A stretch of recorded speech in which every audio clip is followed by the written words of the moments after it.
Hi guys, this is me RJ Noor and today we are learning the next tense, that is present continuous tense. This is the second variation of present tense and it is mostly used in language. Present continuous tense. ये tense जो है वो ज़्यादातर हम जो अपनी life में use करते हैं टेंसेस में से, तो सबसे ज़्यादा जो इस्तेमाल होने वाला है वो ये टेंस है। इसको हम प्रेजेंट प्रोग्रेसिव टेंस भी कहते हैं।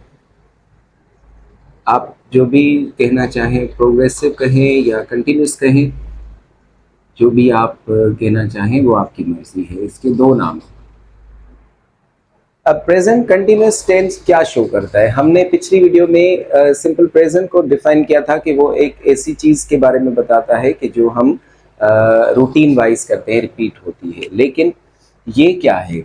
ये एक्शन जो भी है इज कंटिन्यू, या फिर हम कहते हैं कि वो चल रहा हो, रनिंग हो। कब? एट द मोमेंट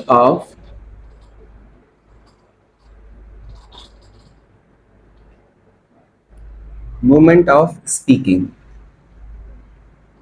यानी कि जब हम बोल रहे हो तो उस वक्त वो चीज़ जो है वो कंटिन्यू रहे, जारी रहे, तो उसके लिए हम कंटिन्यूस इस्तेमाल करते हैं। दूसरा एक्सप्रेशन है कि भाई ये हमारे फ्यूचर एक्सप्रेशंस के लिए भी यूज़ होता है। अब फ्यूचर एक्सप्रेशंस का मतलब ये है कि ये कोई फ्यूचर का टेंस नहीं है, लेकिन इसमें से तासुर हमें मिलता है, एक्सप्रेस करता है फ्यूचर की कोई कंडीशन को।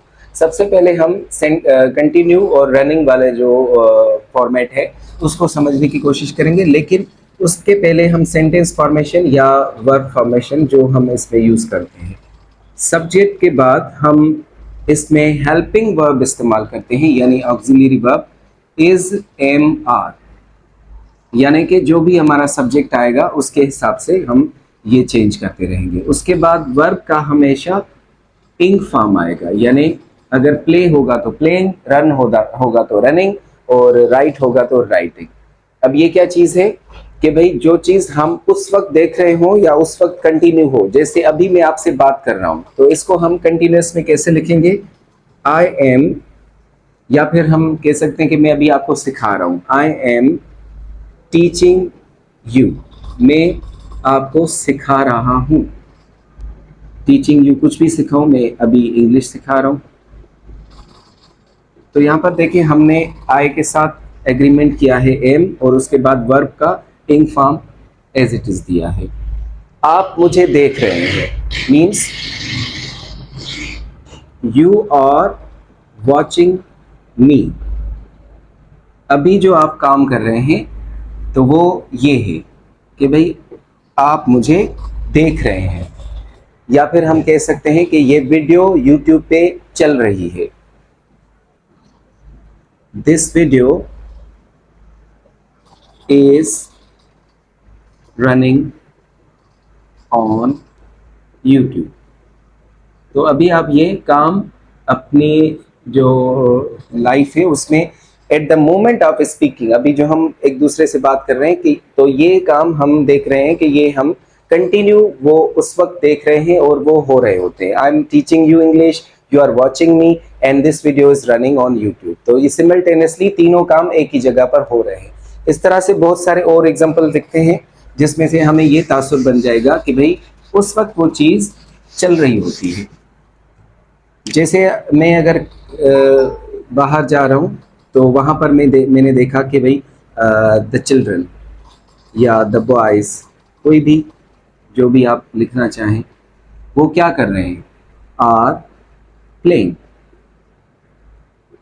बच्चे या लड़के जो हैं वो खेल रहे हैं। खेल रहे हैं मतलब उस वक्त हम देख रहे हैं कि वो चीज़ वो जारी है। या फिर हम कह सकते हैं शी इज़ वर्किंग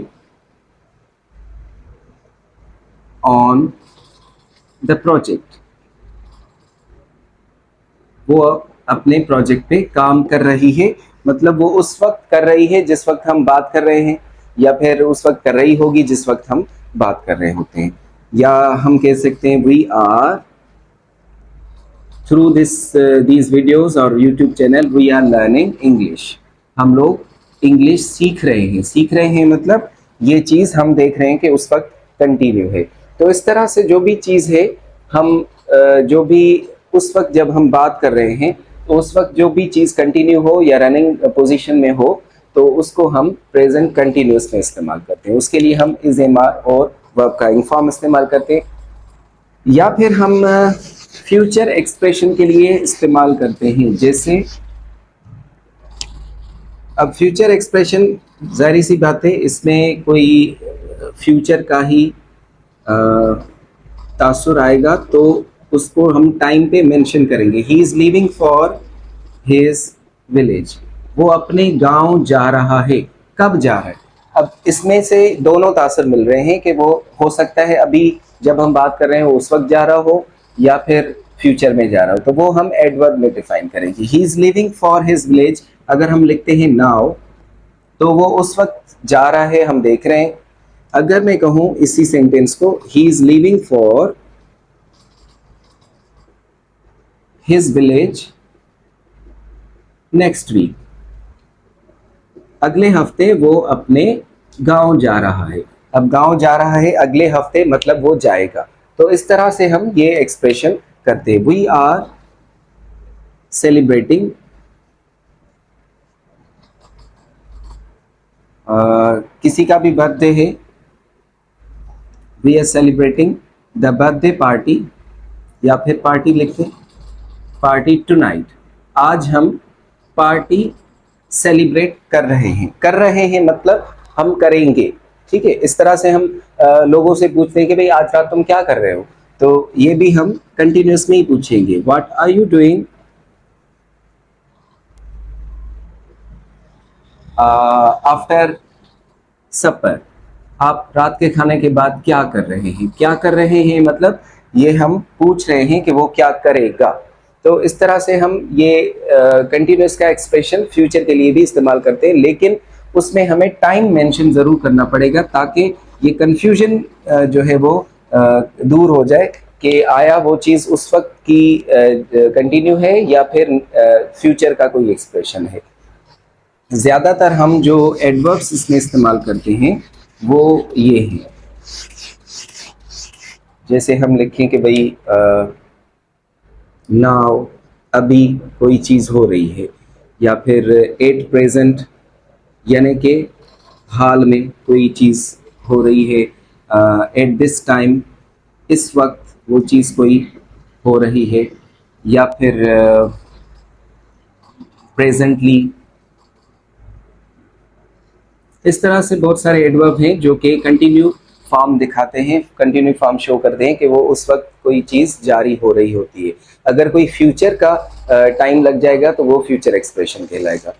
इसमें हम नेगेटिव और इंट्रोगेटिव बनाने के लिए हम क्या करते हैं, मैंने आपको जब पार्ट्स ऑफ सेंटेंस बताए थे और काइंड्स ऑफ सेंटेंस बताए थे उस वक्त भी मैंने आपको बताया था। आपको याद होगा कि जब हमने ऑक्सिलरी और ऑर्डिनरी वर्ब्स को डिफाइन किया था तो हमने कहा था कि जब भी हम किसी भी सेंटेंस का नेगेटिव और इंट्रोगेटिव बनाएंगे तो फिर हम उस सेंटेंस को किस चीज़ में नेगेटिव और इंट्रोगेटिव किस चीज़ से बनाएंगे, वो होगा ऑक्सिलरीज को इधर उधर करके हम इंट्रोगेटिव यानी सवालिया और नेगेटिव वाला सेंटेंस बनाएंगे। फॉर एग्जांपल हम कंटिन्यूस का कैसे बनाते हैं, जैसे हम लिखें ही इज़ राइटिंग, वो लिख रहा है, तो इसको हम अगर नेगेटिव बनाएंगे तो जो ऑक्सिलरी वर्ब यहाँ पर है हेल्पिंग वर्ब, उसके बाद ही हम नॉट लगाएंगे।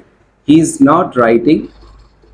अगर हम उसी को ही सवाल बनाएंगे इंट्रोगेटिव तो फिर उसी इज को ही यानी जो हमारा ऑक्सिलरी उस वहाँ पर मौजूद है उसी को ही हम आगे लिखेंगे। उसके बाद पूरा का पूरा सेंटेंस सेम ही लिखेंगे और आगे फुल क्वेश्चन मार्क। इस तरह से हम वी आर प्लेइंग, इसको हम अगर नेगेटिव बनाएंगे तो वी और ऑक्सिलरी है हमारा आर और उसके बाद हम नॉट लगा देंगे। उसके बाद प्लेइंग सेम और उसी को ही हम आगे लिख के हम जो है वो सवालिया बनाते हैं। इस तरह से हम बहुत सारी और वेरिएशन दे सकते हैं। शी इज़ वर्किंग, वो काम कर रही है, तो उसमें भी ऑक्सिलरी सेम है इज़, तो इसके बाद नॉट लगेगा, शी इज़ नॉट वर्किंग। और अगर हम इज़ शी वर्किंग यानी कि सवाल बना देंगे। कहने का मकसद ये है कि जब भी हम कंटिन्यूस का नेगेटिव और इंट्रोगेटिव बनाने की कोशिश करेंगे तो फिर हम उन्हीं ऑक्सिलरीज को यानी कि इज़, एम, आर जहाँ पर भी होगा तो वहाँ पर ही नॉट लगाएंगे और उन्हीं को ही आगे लिख के एक सवाल बना देंगे। और उनका कॉन्ट्रैक्शन फॉर्म में अभी आपको लिख देता हूँ। कॉन्ट्रैक्शन फॉर्म मीन्स शॉर्टन करना, जैसे हमने लास्ट वीडियो में डू और डस का पढ़ा था शॉर्ट फॉर्म। इसके प्रोनाउंसिएशन में आमतौर पे लोग जो है वो मिस्टेक करते हैं, तो अभी वो भी आपकी क्लियर हो जाएगी। अगर इज नॉट है तो उससे बनेगा इजंट। इसको पढ़ेंगे कैसे? Isn't, isn't. अगर आर नॉट है तो उसका बनेगा आंट। अब इसमें साइलेंट हो जाएगी आर, आंट। और एम नॉट का बनेगा ए आई एन और एपॉस्ट्रॉफी टी, और इसको हम प्रोनाउंस करेंगे एंड। अब इनके कुछ एग्जांपल लिखते हैं जहां पर हम इज नॉट, आर नॉट और एम नॉट के कॉन्ट्रैक्शन फॉर्म लिखेंगे। जैसे अगर मैं कहूँ ही इज नॉट वर्किंग तो हम इसको कह सकते हैं ही इजंट वर्किंग।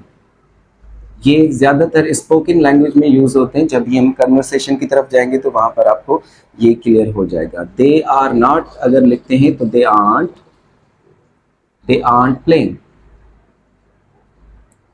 अगर मैं कहूँ आई एम नॉट तो आई एंट स्पीकिंग टू यू। तो इस तरह से हम कॉन्ट्रैक्शन फॉर्म भी अपनी स्पोकन लैंग्वेज में यूज़ कर सकते हैं। ये बहुत ही इजी है। आपको ये बेसिक फॉर्मेशन है जिसका हमने अभी आपके सामने जिक्र किया। आगे चल के हम प्रेजेंट कंटिन्यूस को और जो हमने सिंपल प्रेजेंट पढ़ा था उनके एडवांस फीचर भी सीखेंगे। लेकिन अभी के लिए आपको ये सिर्फ ये पता होना चाहिए कि इनका जो है वो बेसिक फॉर्मेट क्या है और किस तरह से हम डेली लाइफ में ये टेंसेस यूज कर सकते हैं। आई होप के the idea about present continuous is clear for you, and now we are heading towards the next tense in the next video. See you.